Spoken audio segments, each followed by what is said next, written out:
সারা বিশ্বব্যাপী। এখন তো সারা বিশ্বে খেলা চলছে, ইউরোপে চলছে ফুটবল টুর্নামেন্ট, এমনকি সেই আমেরিকায় কোপা আমেরিকা, এবং সেখানে খেলা চলছে। সারা বিশ্ব জুড়ে কিন্তু এখন ফুটবলের খেলা। আমি অবশ্য প্রতিদিনই সেই সকালে নামাজ পড়ে বসে কিছুক্ষণ খেলা দেখি যখন সময় পাই। এখানে আসার আগেও একটু খেলা দেখে এসেছি, কারণ ফুটবল খেলা এটা আলাদা একটা, মানে খেলার ভিতরে একটা আলাদা মর্যাদা থাকে, এবং এখানে জয় পরাজয় তো আছে, এটা কাউকে এটা নিয়ে বেশি চিন্তা করার কথা না।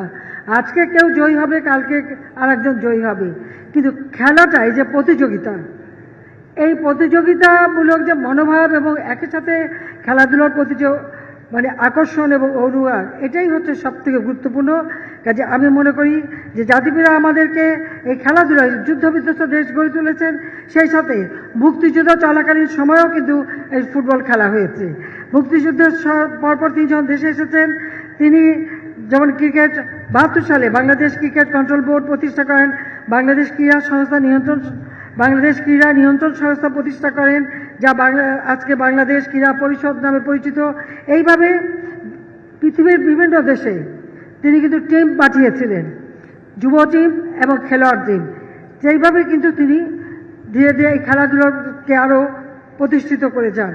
এবং সেই সময় এখন যেমন একটা খেলা নিয়ে একজন থাকে তা না, আমি দেখেছি আমার ভাইদের কামাল জামাল দুজনেই ক্রিকেট, ফুটবল, হকি সব কিছুতেই তারা পারদর্শী ছিল এবং খেলাধুলো করত।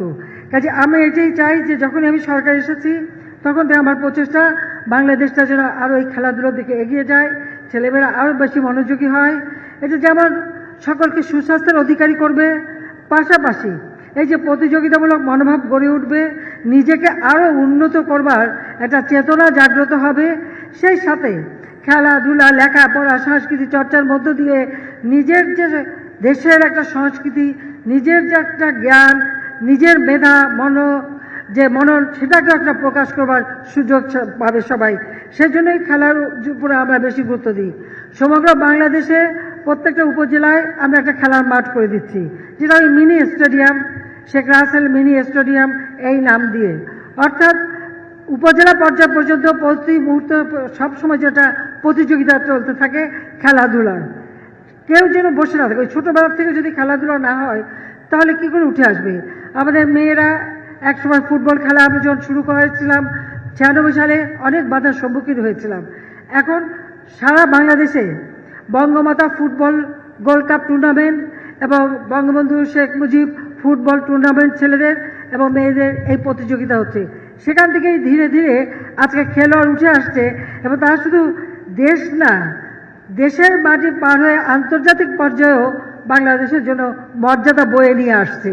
অর্থাৎ এই যে বাংলাদেশকে খেলাধুলার মাধ্যমে বিশ্বের কাছে তুলে ধরা,